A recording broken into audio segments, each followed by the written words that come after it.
Hello everybody, this is a Bloke podcast, probably like my 14th episode. I missed the previous one, so I'm gonna try to make this one a bit more longer, so I'm not gonna make two separate ones, okay? I have two different topics. I had a topic lined up for the previous one, I'm gonna talk about that one too, and I had a new topic for this one.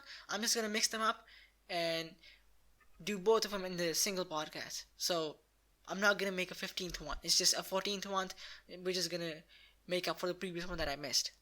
Hopefully it's the 14th one or 13th one, I don't know. But yeah, let's just start the podcast. So, like, last day, or maybe a day before that, yesterday, right? Me and my whole family got together in a restaurant, and we all dressed up, and it was. So I basically I have a step brother, right? And his side of the family came in, and he's older than me. He's like 28, 29. So I'm 18. There's a huge difference, but he's someone I look up to. I really like him, and we got together in an expensive restaurant, and we all dressed up. Like my mom, we bought like new clothes for that. So I just wanted to talk about how like people who dress formal, I just don't like dressing formal for some reason. It's just for me the feeling of like hey, it makes me feel too constricted. It constricts my personality. I like dressing formal and acting like, hey, take me seriously. I'm successful. I have cologne on me, and I'm like, I smell successful, right? It just goes against who I think I am, right? I'm not saying it's a bad thing to dress up. It's just I want to share my fucking podcast. I can share whatever the fuck I want to share, okay? I just feel like I don't like it. It makes me feel constricted. It makes me feel claustrophobic, if that's the right word, right? I can't move properly. I can't think properly when I'm dressed up. I'm the most creative. I'm the most open and comfortable in my own skin when I'm not wearing something formal. So I hate going to these expensive restaurants where everybody's just sitting down with a fork and knife. Like we people, all of us. I've lived with my brother for like a long ass time. I've met his family for a long ass time. We were all comfortable with each other, right? But for some reason, we gotta sit there and we ate food in front of each other in our house like animals. But we somehow, for some reason, we all gotta sit there, be conscious about how we're gonna put the food in our mouth with our fork. It's like, oh, that is very tasty. I hate that. I hate going to restaurants because of that. Everybody is so fucking self-conscious in those restaurants, including me. I'm not levitating above them. I hate that feeling. I'd rather go to a restaurant that is like slightly less expensive, and the people around you don't judge you. Man, these people are animals. The way they eat food, like I don't like those. And the fucking waiters are like right in front, standing in front of you because we reserved the table, so they're just standing there. For me, it's just fucking uncomfortable. I don't know why. I'm 18. I'm not running shit in my house or like in the restaurant. They're leading. My family members, my father and my older stepbrother is leading. So I'm not. I'm just giving away my experience. I just hate it. I hate dressing up.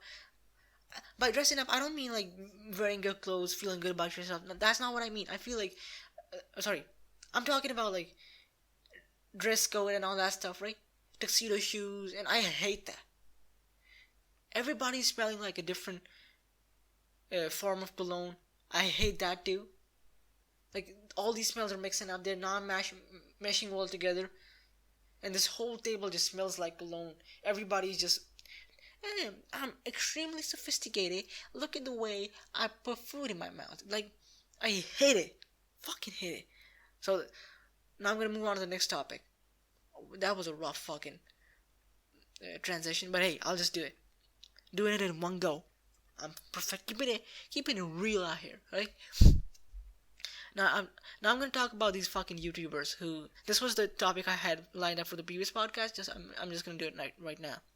Now I'm gonna talk about these YouTubers who fucking make these videos like at the age of 30, and the title of the video is like, I am 30, I have no friends, I have social anxiety, and I'm a fucking loser, and I have no life outside of my job. You know, I just feel like these people are taking that whole like be relatable and using their audience, using new people, or manipulating new people into being their audience. So it's just, these people become successful telling you they have fucking social anxiety. They have no, like, saying, I have no life outside of my 9 to 5 job, and they don't see themselves going anywhere. Most of these titles start like the way I told you, right? And I want to kill myself. I'm not trying to invalidate their fucking issues.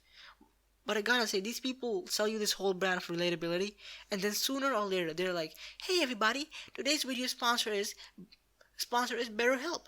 And then after that, they're completely done milking the whole, like, I'm a loser and you can relate to me watching my videos on your phone, laying down on your bed sideways.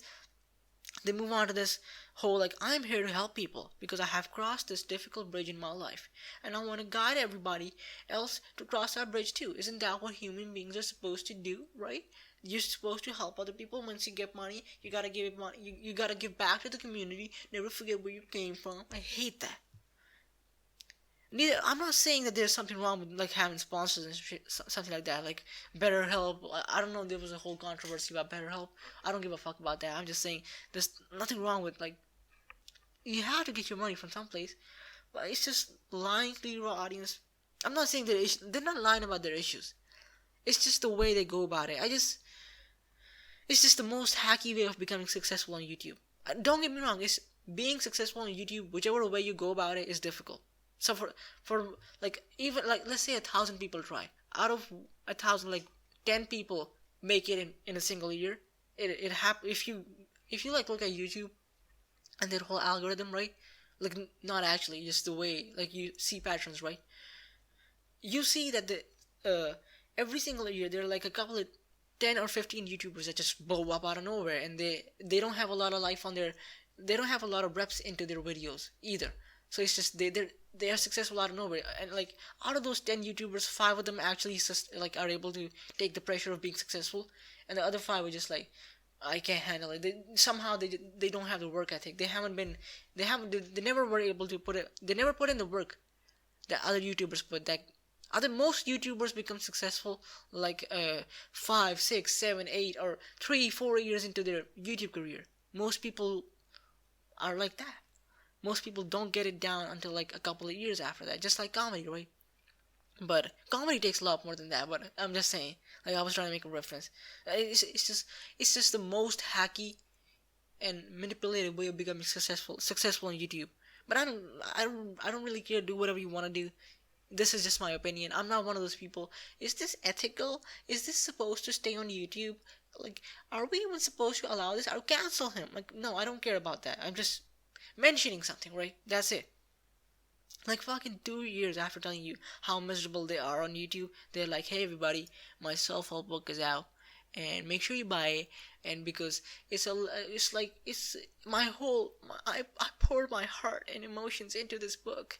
Yeah, you can definitely relate to it, and you can move on, and you can go through obstacles in your life.